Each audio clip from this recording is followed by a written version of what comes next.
Bonjour à tous et bienvenue dans ce nouvel épisode des Motivational Speakers. Je suis super heureuse de vous retrouver aujourd'hui donc avec Romain Clamaron qui est parmi nous. Bonjour Romain. Hello tout le monde. Bon, Merci en tout cas à toi d'avoir accepté cette invitation. Je suis super vraiment heureuse de t'accueillir. Donc on va parler de différentes choses dans ce podcast. On va revenir sur le lien apparence-essence dont on avait parlé avec notre précédente intervenante, Shirley. Et on va aussi aller plus loin, aborder d'autres thématiques du coup avec Romain. Voilà. plaisir. Alors Romain, est-ce que tu peux m'expliquer un petit peu ce que tu fais sur quoi est-ce que tu aides les personnes à avancer? D'ailleurs, quel type de profil est-ce que tu accompagnes? Avec plaisir, avec joie. Déjà, ravi d'être là pour ton podcast. Moi, j'adore répondre à des interviews et puis apporter de la valeur aux communautés. Donc, écoute, en 2013, j'ai commencé à donner des conférences sur la sagesse millénaire de l'Inde. Parce que je suis un grand amoureux de philosophie, de sagesse depuis mes 16 ans, on va dire. 2013, j'avais à peine 20 ans, j'ai commencé à donner des conférences. Yes. En 2015, j'ai commencé à être professeur de méditation, un des plus jeunes en francophonie. Et puis, à peu près même période, j'ai commencé à faire du coaching. Voilà, 2015-2016. Donc, ça fait 6 ans maintenant. Et je me suis fait un petit peu connaître parce que j'ai coaché des leaders francophones, en effet, sur leur image, sur leur magnétisme. Moi, j'appelle ça beaucoup le magnétisme. Le magnétisme, pour moi, c'est qu'est-ce qui se dégage d'une personne, et à quel point elle va attirer les bonnes situations, les ventes, les clients à elle. Voilà, c'est aussi un peu pour moi une sorte de force de frappe, hein. Le magnétisme, c'est une force énergétique, on va dire. Voilà. Donc j'ai aidé pas mal de leaders francophones là-dessus, dont Julien Musi et plein d'autres. Et aujourd'hui, je fais aussi du coaching business parce que c'est un sujet qui me fascine et je trouve qu'on peut facilement aller travailler les gros blocages qu'ont les gens à l'intérieur. Il y a tout un peu une dimension thérapeutique dans ce que je fais. Moi-même, je suis sur un gros chemin thérapeutique. Qui ne cesse de m'épater de couche en oignon en couche en oignon. C'est assez fascinant ce qu'on a à l'intérieur et tout ce qui est transgénérationnel. Et moi, j'ai vraiment un grand, grand goût pour aider les personnes à guérir des parts d'eux-mêmes et à s'autoriser à rayonner à un niveau de puissance supérieure. Je porte cette bague avec le symbole de la royauté. C'est pas parce que je suis royaliste. C'est plus que j'aime vraiment le symbole du roi et de la reine. Je pense qu'on a tous ça en nous.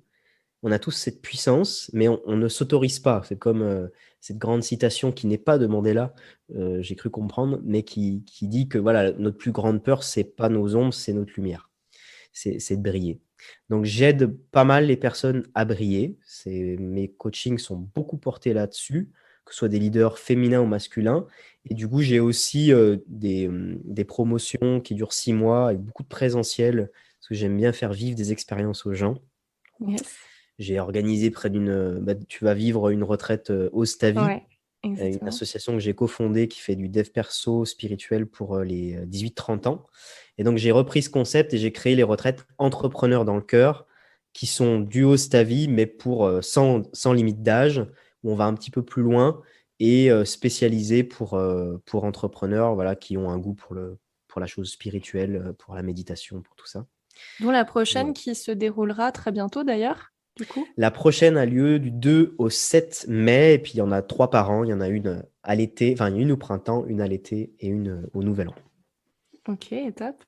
Et on va dire, moi, je viens te voir, tu vois, qui sont les personnes, en fait, qu'est-ce qu'elles recherchent quand elles viennent te voir et avec quelle transformation est-ce qu'elles repartent?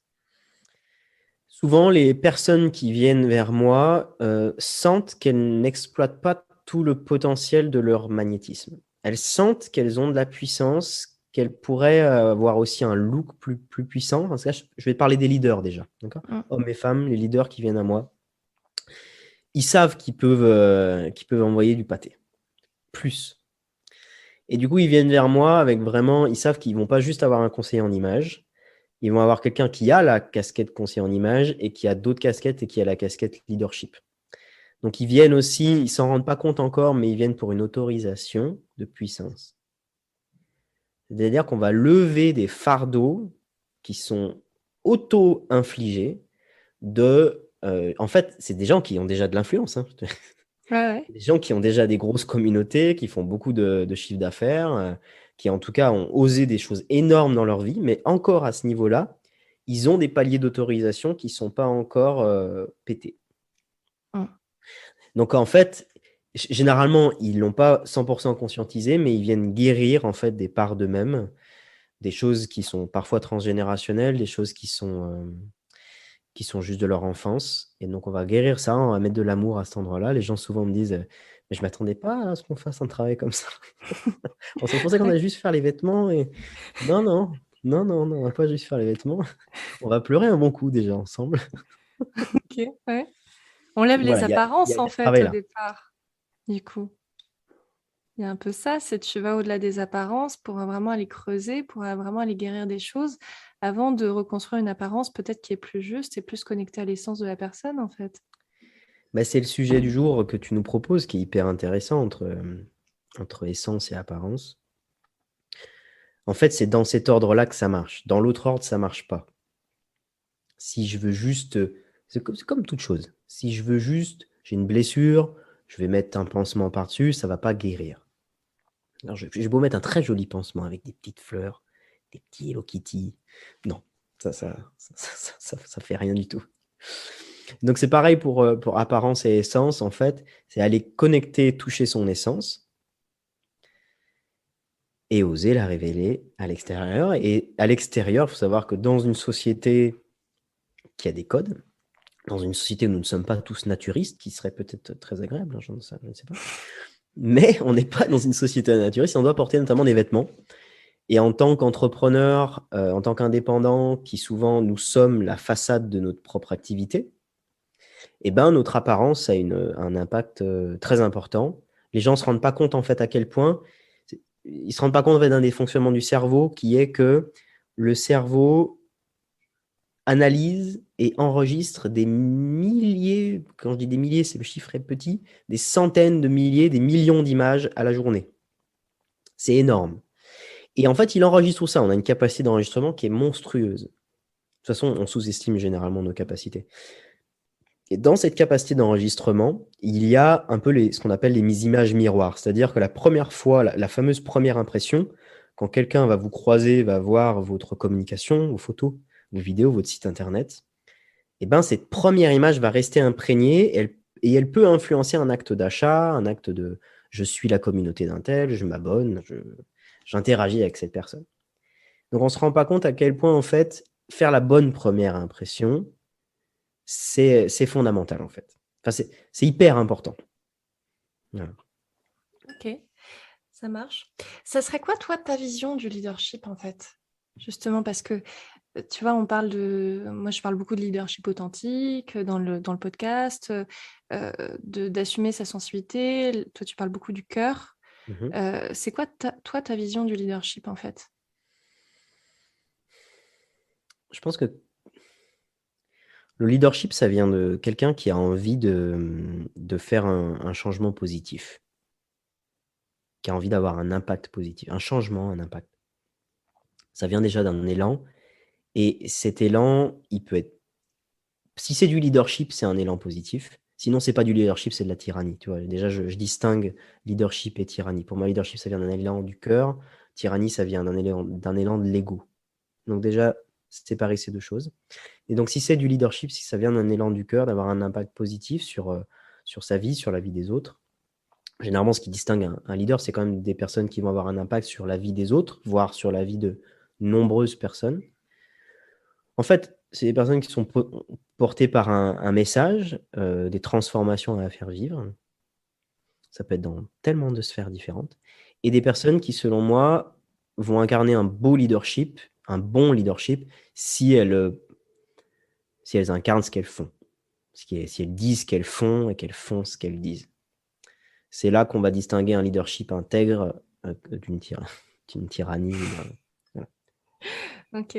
Ouais, moi, sur ça, je parle beaucoup de pouvoir et de puissance. En fait, la puissance qui part de soi et qui va vers les autres, et le pouvoir qui est plus l'influence qu'on cherche à avoir sur les autres, mais qui part pas d'un travail qu'on a fait sur soi, mais d'une volonté un peu de contrôle, en fait. C'est un Oui. peu ça. Ouais. Après, je me dis, est-ce que pouvoir, on peut aussi le décorréler du contrôle? Parce que En effet, il y a un distinguo que tu fais qui est intéressant entre contrôle et maîtrise. C'est-à-dire que contrôle, on est dans le contrôle, on est dans la blessure du contrôle, ça émane d'une zone blessée, pas conscientisée, pas guérie. Mm. Maîtrise, maîtrise, ça vient d'une zone guérie, d'une zone de puissance, d'une zone d'éveil, d'une zone de conscience. Voilà. Donc déjà, je ferai ce distinguo-là. Et en fait, le mot pouvoir, en fait, il est tellement coloré, il est tellement lourd, ce mot, de tout le passif de ces derniers millénaires, de tout ce qui s'est passé sur la planète. Mais je me dis, dans le fond, est-ce que c'est un mot qui est mauvais ou négatif, tu vois? Ou est-ce que le contrôle a vraiment tant coloré le pouvoir que ça? Est-ce que pouvoir, si on revient dans l'essence sémantique, est-ce que tu vois, c'est la capacité de faire. Mm. Oui, c'est vrai. Donc techniquement, dans son essence, puisqu'on parle d'essence, dans son essence, c'est pas un mot qui est connoté contrôle et négatif. Il est neutre, le pouvoir. C'est comment on l'utilise. Mm. Donc toi, tu considères que c'est plus en fait un outil qu'on a et finalement qu'on utilise à bon ou mauvais escient en fait. Oui. Ouais. Ok, Oui. ça marche. Toi, comment t'as fait en fait pour faire ce cheminement de te reconnecter à ton essence et à vraiment irradier ce que tu es aujourd'hui en fait? Bah écoute, C'est large, hein. je vais te le faire en très résumé, parce que je pourrais te le faire en 3 heures. Je vais te le faire en très résumé. Mais comme je te disais, mon cheminement, il a commencé, moi j'avais 16 berges, j'étais pas du tout dans le dev perso, ni spirituel, ni rien, ma famille laïque, rien de nulle part. Et par contre, c'est venu toquer à ma porte très fort. Je commençais à lire des bouquins comme L'Alchimiste, Paulo Coelho, Mathieu Ricard, L'Art de la méditation. En fait, d'un seul coup, il y a une porte qui s'est ouverte dans ma vie. C'est des gens qui m'en ont parlé. J'étais en colonie de vacances, j'avais 14 berges. Ça a commencé à Ok. 14 ans, techniquement. Ça a commencé à 14 ans, puis j'ai commencé à vraiment cheminer à 16 ans. Voilà, c'est ça la nuance. 14 ans, c'était un peu le waouh, il y a une autre porte qui existe dans le monde. C'est pas juste cartésien. Non, il y a des choses subtiles, il y a de l'énergie, il y a ce que tu vois et il y a ce que tu vois pas. Mm. Et ça, à 14 ans, ça a éclaté une porte, vraiment. Et puis à 16 ans, j'ai commencé du coup à lire beaucoup. Donc là, c'était plutôt sur le plan mental, mais j'ai commencé à vraiment, pas juste voir une porte, mais ouvrir des portes. Ça a été énorme. Je me suis dit, en fait, ma vie, c'est ça. C'est-à-dire avoir une carrière, machin, je m'en fous. Ce que je veux, c'est m'éveiller spirituellement. Je veux comprendre les subtilités de ce monde. Je veux comprendre le monde subtil des énergies. Je veux voir ce qu'il y a de magique dans la vie. Et puis après, c'est devenu plus concret, terre à terre. Je me suis dit, en fait, ça, c'est de la poudre de perlimpinpin, comme dirait notre cher président. Non, il n'est pas si cher que ça dans mon cœur, mais c'est de la poudre de perlimpinpin. En tout cas, c'est quelque chose qui... C'est un vernis d'ego, en fait. On veut les choses brillantes, les grandes expériences spirituelles, etc. Mais le vrai cheminement sur ce plan, c'est pas que la lumière, c'est pas quelque chose de brillant, c'est pas l'éveil, c'est pas la platitude mentale. Je suis parfaitement éveillé, serein, tout va bien. Je vais bien, tout va bien. C'est ça. C'est pas ça. Non, non. Ouais. Pas sur ce Oui. plan-là. Pas dans cette planète. Non, mais ça me parle ce que tu me dis, parce que moi, j'ai eu ma période aussi où j'étais très, très, très dans le spirituel. Tu sais, t'es bien perché. Mhm, mhm. Et puis après, il y a ce moment où tu commences la redescente. Tu vois ce que je veux dire? Oui, je vois très bien. Peut-être qu'il y a certains auditeurs qui peuvent se reconnaître aussi là-dedans. Donc, Moi, si ouais. tu veux, j'ai fait ça, mais puissance 10. C'est-à-dire que je suis allé dedans et il n'y avait plus que ça qui comptait. J'ai fait même mes études selon ça. J'ai fait de l'anthropologie, j'ai une licence et je voulais devenir docteur en anthropologie uniquement pour la spiritualité. C'était pour aller en Inde, avoir un statut, être payé pour aller en Inde, faire mes analyses et surtout méditer, être avec des yogis, etc. Voilà. Et en fait, si tu veux, je suis devenu bénévole. Ma vie matérielle, c'était nada. J'y vais chez ma mère, tout frais payé. Et j'étais bénévole, j'enseignais la respiration et la méditation, je donnais des conférences. Donc c'était passionnant, j'ai vraiment pris en galon énormément. Mais c'était que dans la vie spirituelle. Vie matérielle, zéro. Mm. Indépendance financière, zéro. Au bout d'un moment, c'est venu chercher parce que je voyais les publicités des leaders de l'entrepreneuriat qu'on voit aujourd'hui, mais qui démarraient avant. Donc, Olivier Roland, blogueur pro, enfin vraiment les débuts de Ouais, l'infopreneuriat, déjà il y a une bonne dizaine d'années. Moi, j'étais là, je regardais, je voyais. Mais j'osais pas y aller. Et puis, j'ai osé y aller, voilà, il y a 6 ans, vraiment, j'ai mis le pied à l'étrier, j'ai pris formation d'Olivier Roland. Voilà. Je voyais ce que faisait déjà Julien qui débutait. Bon, c'était peut-être pas il y a 6 ans, mais il y a 5 ans. Et puis j'ai switché. Je me suis dit, non, non, Romain, c'est pas dans l'ordre spiritualité puis matérialité. C'est matérialité. Et une fois que la matérialité, ton besoin, ta pyramide de Maslow, elle est réglée ici, là, tu vas vers la spiritualité. Tu fais ça dans l'ordre, en fait. Sinon, ça va pas. Voilà. Du Après, coup, est-ce qu'il aujourd'hui, y c'est ce que je a... propose aux gens aussi. Ouais, après, est-ce qu'il y a forcément un ordre dans le sens, tu vois, je pense qu'on, comment dire, est-ce que c'est pas de retrouver, est-ce qu'on n'a pas besoin d'aller chercher les extrêmes, justement, tu vois, extrêmement matériels des fois, extrêmement spirituels pour justement se trouver, aller chercher aussi un équilibre. En tout cas, la Euh, vie, elle n'a pas d'ordre. ouais, c'est Je vois ce ça. que tu veux dire. La vie, elle va nous prendre là où on est. Ça, c'est sûr. Tu vois, je sais que moi, quand je suis partie dans le spirituel très, très perché, alors des fois, est-ce que ça peut pas être une fuite aussi? Parce que moi, je vois des personnes qui partent très loin dans le spirituel. Ouais. Et des fois, quand tu vois la vie matérielle, tu vois, à un moment, je m'étais testée à faire quelques séances de médiumnité. Et Mhm. il y avait une personne qui était venue me voir, je me souviens, elle m'avait dit, mais en fait, moi, j'ai perdu mes 2 frères, mort violente, etc. Et puis, elle me disait qu'elle était perturbée par des entités, des trucs comme ça. Mhm. Et tu vois, cette personne-là, je lui ai dit, bon, bah, t'arrêtes les médiums, tu vas voir un psychologue, un truc bien, bien Mhm. terre à Mhm. terre, quoi, en fait. Ben oui. Parce que tu t'aperçois que c'est une fuite aussi, des fois, la réalité. C'est énorme. En fait, le milieu spirituel, il est rempli de personnes qui sont très mal, Mm. qui sont en fuite totale. En fait, je vais te dire, moi, en tout cas, c'est pour des personnes qui veulent démarrer un cheminement, tu vois, parce que, comme je te disais, on est là où on en est, on va vivre ce qu'on a à vivre, c'est sûr. Mais je pense quand même qu'il y a, c'est pas un ordre, c'est un cheminement si on suit le fil de l'eau. Voilà, l'eau, elle coule dans un sens, tu vois. Le sens, selon moi, c'est d'abord travail sur soi, c'est-à-dire c'est thérapie, c'est guérir les parts de soi qui sont blessées de l'enfance et du transgénérationnel. Ça, c'est ce qu'il y a de plus lourd chez nous, en tout cas sur cette planète. Ce qu'il y a de plus lourd, c'est le transgénérationnel. En fait, on ne se rend pas compte à quel point on réagit, on a des masques. Et au quotidien, là, il y a un gros travail à faire là-dessus. Le gros de l'humanité n'a pas encore vraiment démarré ce travail. C'est en train d'ouvrir tout doucement, mais ça avance. C'est lourd. Ça, c'est le gros du boulot. C'est le travail, du coup, je dirais, plutôt thérapeutique. Les ombres, l'ombre. Travail sur l'ombre. Ensuite, ou en même temps, on va dire, c'est travailler sur la matérialité, c'est prendre soin de sa vie matérielle. Enfin, bon, je vais le redire, c'est d'abord évidemment Pyramide Maslow, vie matérielle, travail sur les ombres, et enfin spiritualité, lumière. Pour moi, ça, c'est si on suit le fil de la vie, ça se coule dans ce sens-là, en fait. Mm. Matériel, les ombres, la thérapie, la guérison, et ensuite aller explorer une expansion de conscience et la spiritualité. Mais Je pense que c'est très important ce que tu dis parce que, surtout dans le milieu du dev perso, on parle beaucoup de devenir la meilleure version de soi-même, etc. mhm, Euh, Moi, personnellement, ça me ressort un peu par les trous de nez, j'avoue.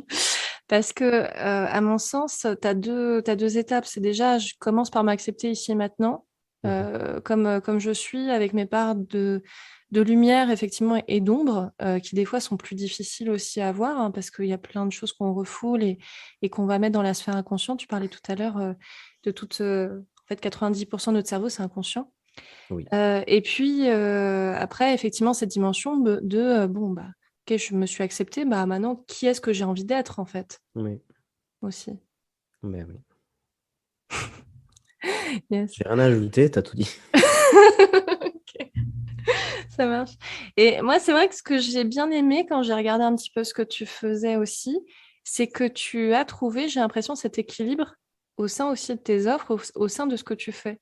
Mm. C'est qu'il y a une dimension très spirituelle, mais en même temps très matérielle. Et c'est ça que j'ai beaucoup apprécié en fait. Aujourd'hui, je peux me targuer d'avoir un écosystème entrepreneurial, mais il m'a fallu 6 ans pour le bâtir. Au bout de 6 ans, ça y est, là, je touche du doigt quelque chose qui est ultra kiffant. Alors maintenant, j'ai d'autres challenges. J'ai le challenge de, voilà, de scaler, d'avoir une petite équipe, d'avoir... Voilà, j'ai d'autres challenges maintenant. Mais en termes de kiff et d'écosystème, c'est vrai que c'est parfait. Alors, c'est pas l'idéal selon certains standards et de conseils entrepreneuriaux. Julien, mon cher Julien Musy, dirait qu'il faut avoir vraiment une offre, se focaliser sur une offre, une offre. Moi, j'en ai 3. Mais la nuance, c'est qu'elles font partie du même écosystème. Donc, je dirais que le minimum, c'est d'avoir juste un écosystème et pas plusieurs. Se focaliser sur un écosystème. Qu'est-ce que c'est qu'un écosystème? C'est en gros un avatar. C'est-à-dire, on parle à une sphère. Moi, c'est les entrepreneurs dans le cœur. C'est-à-dire ces entrepreneurs qui ont clairement une ouverture à la spiritualité. Et qui ont un lien, qui sont dans l'authenticité, qui aiment prendre les gens dans leurs bras, qui ont un cœur gros comme ça. Ça, c'est vraiment ma vibe et les gens avec lesquels je vais vibrer. Et parmi eux, du coup, ils vont rentrer dans mon écosystème. Généralement, la porte d'entrée, c'est faire une retraite entrepreneur dans le cœur. C'est un événement qui est accessible à 2 niveaux. Tu vois, j'ai rendu ça accessible pour les entrepreneurs qui débutent, qui sont en train de faire décoller leur projet. Donc, il y a un cercle décollage. Tu vois, c'est la retraite, juste pour dire, j'ai beaucoup de gens qui m'ont challengé, ils m'ont dit, tu devrais mettre les prix plus chers. Moi, j'ai voulu garder ça comme ça. C'est moins de 1000 balles pour passer une semaine, 5 jours entre entrepreneurs avec des intervenants de high level. Donc, ça reste vraiment accessible dans le milieu de l'entrepreneuriat. Ça reste accessible parce que c'est des prix qu'on pourrait retrouver juste dans le milieu spirituel. Alors que là, il y a la dimension business en plus. Donc, il y a 2 niveaux, décollage et puis des entrepreneurs avancés, expansion. Mais donc déjà, entre ces 2 niveaux, tu vois, ils font quand même partie du même écosystème. Ils ont une ouverture à la spiritualité. Voilà. Et puis donc, il y a ceux qui vont ensuite continuer sur un accompagnement sur 6 mois avec moi, business.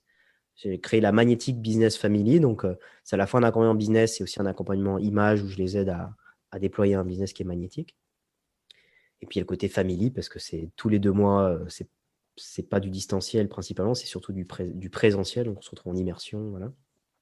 Et enfin, ceux qui veulent bosser en one-on-one, c'est les leaders. Et eux, donc, du coup, c'est un accompagnement leader magnétique où là, je les accompagne principalement en images et à se déployer, atteindre le top 1% des leaders les plus reconnus de leur thématique, les plus impactants.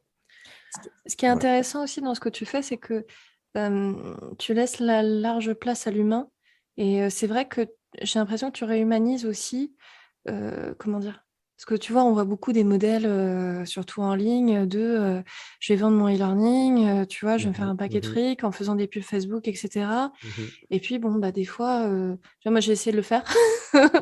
Et honnêtement, c'est pas fait pour tout le monde, en fait. Tout le monde ne kiffe pas faire des e-learning et puis vendre un max de trucs. Donc, et c'est intéressant le business model aussi que tu proposes. Que je propose et aussi dans lequel plein de gens se retrouvent. Tu vois, ça fait sens ce que tu dis. Parce qu'on est de plus en plus nombreux, je pense que tu en fais partie. Peut-être certains nombreux d'entre ceux qui nous écoutent maintenant aussi en font certainement partie. C'est comme si on avait un senseur, tu vois, un instinct qui nous fait sentir ça, c'est pas authentique, ça, c'est authentique. Ça, c'est de l'entrepreneuriat d'hier.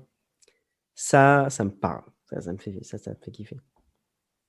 Pour moi, c'est ça, rassembler les entrepreneurs dans le cœur, c'est rassembler les entrepreneurs. Cœur, pour moi, il y a un autre mot, c'est authenticité, toi. C'est-à-dire les vieilles stratégies marketing, les trucs qu'on voit en rengaine depuis 10 ans. Ouais. Non, ça fait plus sens. En tout cas, pour tous ceux qui développent leur conscience, qui ouvrent leur cœur, ça fait plus sens. Ouais. Et moi, j'essaie du coup de créer des espaces. En tout cas, les retraites entrepreneurs dans le cœur, c'est vraiment un espace pour se rencontrer parce que seul, on avance, bon an, mal an. Mais ensemble, on avance plus vite et plus fort. Et surtout, on voit les angles morts qu'on ne verrait pas tout seul. Et surtout, on peut créer des partenariats parce que rester tout seul dans son coin, ça ne crée pas des effets exponentiels. Alors que si on rencontre les bonnes personnes, ça peut faire... Voilà. Moi, en tout cas, dans mon cheminement entrepreneurial de 6 ans, ces 6 dernières années, ce qui a fait décoller mon activité, ce sont les rencontres. Ouais. C'est pas les petits trucs que j'ai fait tout seul dans mon coin. Non, c'est les rencontres. Donc, je me suis dit, en francophonie, j'ai envie d'être une référence dans les espaces de rencontres pour entrepreneurs dans le cœur. Voilà. Ce qui est intéressant aussi, c'est que, tu vois, des fois, on a l'impression que choisir son activité entrepreneuriale est, comment dire, des fois, il y a certaines choses qu'on fait assez rapidement, tu vois, qu'on nous fait faire, trouver son avatar, les offres, etc. Mais on ne se pose jamais la question vraiment de savoir si c'est réellement aligné, si c'est réellement authentique avec soi, si ça correspond profondément à mon pourquoi. Et même là, quand tu te reconnectes vraiment à toi-même, bah, des fois, justement, c'est pas forcément la même chose que quand tu es déconnecté aussi. Oui. En même temps, je me dis, en tout cas, ceux qui nous écoutent, Après, tu connais mieux ta communauté, hein, mais je pense que ceux qui nous écoutent, il y en a quand même beaucoup qui sentent, tu vois, quand ils vont pas dans la bonne direction. Tu vois, on a un instinct comme ça qui me dit, ah, ça sonne faux, quoi. Ouais, Ça sonne c'est faux, ça, ça. Mm. c'est ça. Mais du coup, en plus, quand ça sonne faux, bah, c'est pas, tu vas pas réussir à avoir les résultats que tu veux, t'arrives pas à vendre. Oui, C'est pas fluide, en fait. T'as l'impression que tu fais du surplace. oui. Du coup, tu vois, on doit apprendre à vendre. Il y a vraiment un entrepreneuriat de l'authenticité aussi, en fait. C'est un autre monde. Mais pour ça, il faut qu'on arrête de suivre les leaders de l'ancien monde qui nous apprennent les anciennes techniques. Il faut se rapprocher des leaders du nouveau monde qui ont capté les messages de la source, qui tambourinent à la porte d'ailleurs. Ils sont là, les messages, j'ai juste à les capter. Et de la nouvelle, en tout cas, il y a vraiment une nouvelle manière de communiquer. Il y Mm. a vraiment une nouvelle. J'ai fait une conférence, bon là, je ne vais pas rentrer dans le détail, mais j'ai fait une conférence là-dessus pour l'année 2022 sur comment avoir une activité pérenne et une communication magnétique en 2022. Et c'était la méthode Magnetics. Et en fait, une des clés, bah, il y avait l'authenticité, hein, le A, c'était l'authenticité. Et puis, il y a le G il me semble que c'était générosité. C'est-à-dire qu'aujourd'hui, les gens le sentent si on est là pour prendre ou pour donner. Hum, Et donc, en fait, on n'a plus le choix. En fait, c'est ce que je disais dans la conférence que je donnais, c'était à Tenerife.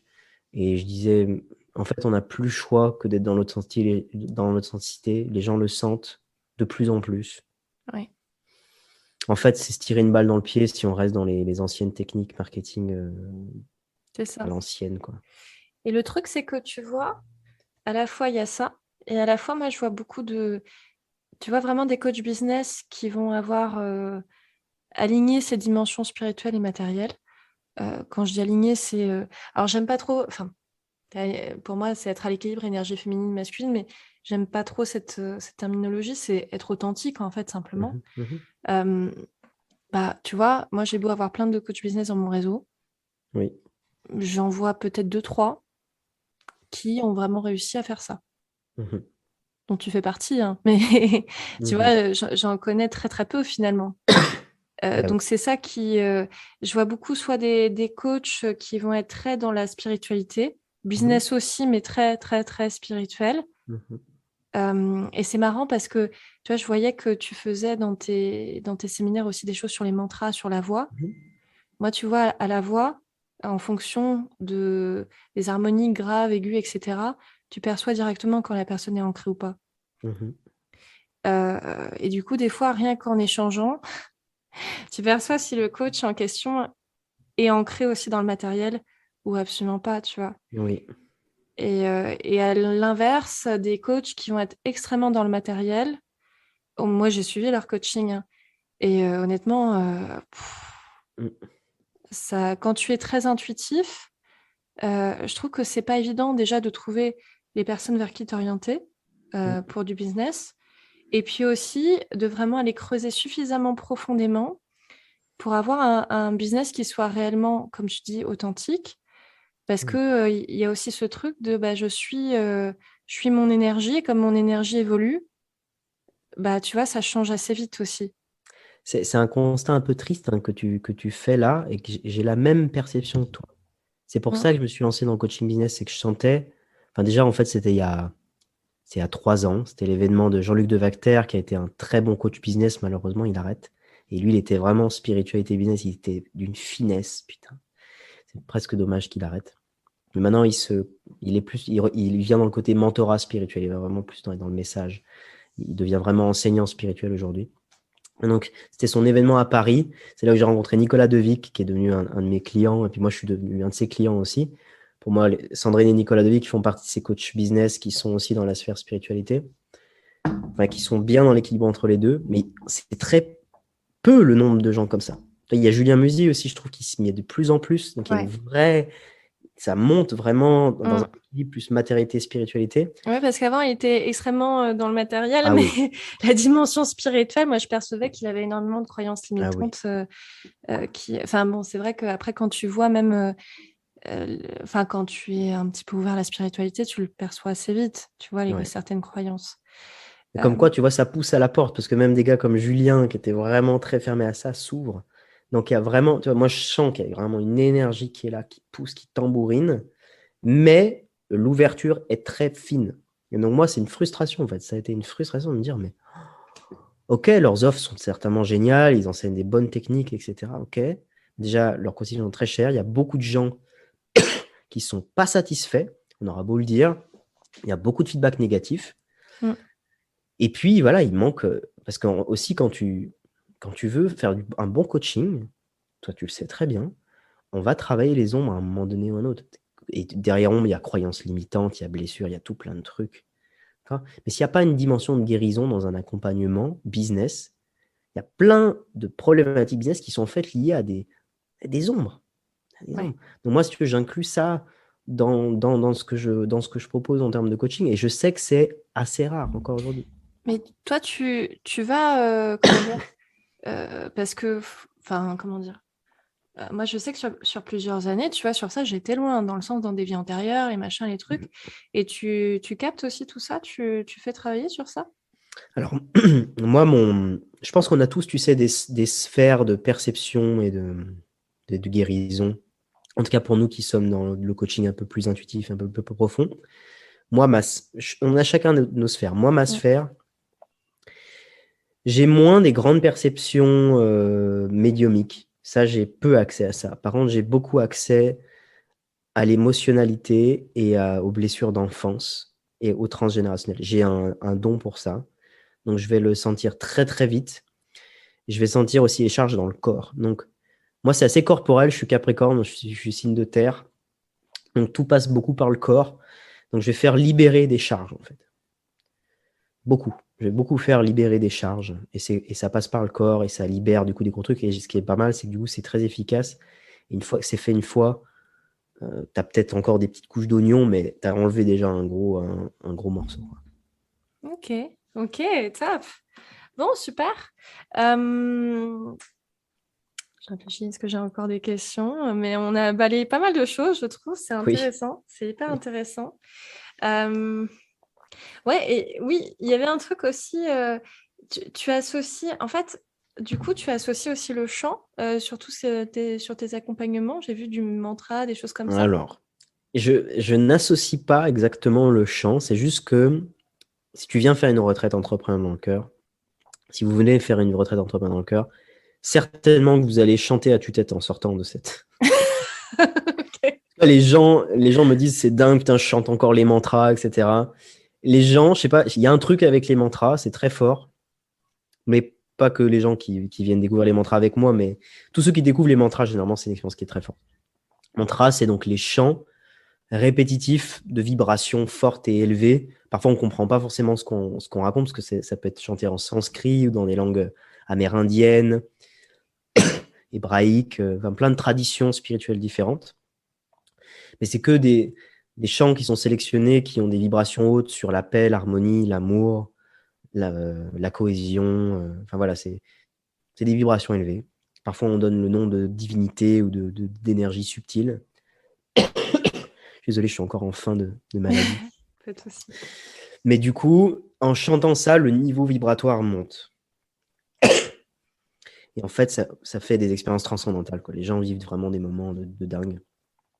Donc moi, c'est juste que j'ai l'habitude depuis une dizaine d'années d'organiser, de faire chanter les gens avec ma guitare, des mantras. Donc j'ai pas mal d'expérience en la matière. Et que ce soit dans mes immersions business ou des retraites entrepreneurs dans le cœur, je sors ma guitare et on chante tous les jours, quoi. Et les gens adorent ça. Et tu as pu faire le lien justement avec la guérison, parce que tu sais, des fois, même sur tout ce qui est art-thérapie et tout, on se sert aussi du chant pour guérir. Oui. Il y a des gens qui me disent que je suis un peu un chaman. Je pense que toutes les personnes qui ont une perception, une qualité de guérison et de guérisseur ont un côté chaman. Chaman, c'est un autre mot pour guérisseur. Et je pense que le chant est profondément guéri. Enfin, il guérit, quoi. Le chant guérit. Donc, généralement, moi, juste, en fait, ça se fait, quoi, tu vois. Ça se fait. Mais en effet, les gens vivent des choses très fortes. Ok. Bon, top, super. Bon, en tout cas, ça donne envie d'y aller, écoute, hein. Mais Yes. Juste pour finir, peut-être, ça serait quoi ta philosophie de vie? ma philosophie de vie, bah écoute, là, ce qui me vient en tout cas, c'est pourquoi j'ai choisi le nom pour ma communauté Entrepreneurs dans le cœur. Je pense que c'est parce que derrière, il y a ma plus grande motivation, qui du coup a deux facettes. Clairement, entreprendre. Moi, je suis un indépendant, je suis quelqu'un qui a de l'ambition, qui veut faire des grandes choses dans ce monde. Encore plus avec les élections qu'on a eues, on sent à quel point le monde en a besoin. Donc, je veux faire une différence. Donc, entreprendre. Ma philosophie de vie, c'est clairement entreprendre. Et en revanche, depuis la sphère du cœur, donc faire vivre des expériences, lier les gens de cœur à cœur, qui se prennent dans les bras, qui voient qu'il n'y a pas tant de différence que ça entre nous tous, et qui ressentent en fait que quand on est unis, il y a une puissance colossale. Voilà, c'est ça ma philosophie de vie, je crois. Super. Bah, je te remercie beaucoup, Romain, en tout cas, pour cette magnifique interview. Oui, Euh, merci beaucoup pour cet échange. C'était très riche. Très content. yes, je confirme. Où est-ce que les gens peuvent te retrouver? On va dire, moi, je suis intéressée. Où est-ce que je vais pour avoir accès à tes prestations? Mais tout de suite, le mieux qui recentralise, ce sera mon site internet. Donc, en tapant Romain Clamaron, vous allez trouver tout de suite. Et après, vous pouvez me trouver sur Facebook, Instagram, YouTube. Pareil avec Romain Clamaron. Je suis partout. Je suis même sur TikTok Yes. maintenant. Donc, voilà. Génial. Ok, top. Bah, merci beaucoup Romain pour cette interview. Merci à tous en tout cas de nous avoir écoutés. Merci. Oui. C'était vraiment génial. Et je vous dis à très bientôt pour un nouvel épisode de ce podcast. Au À revoir. très bientôt.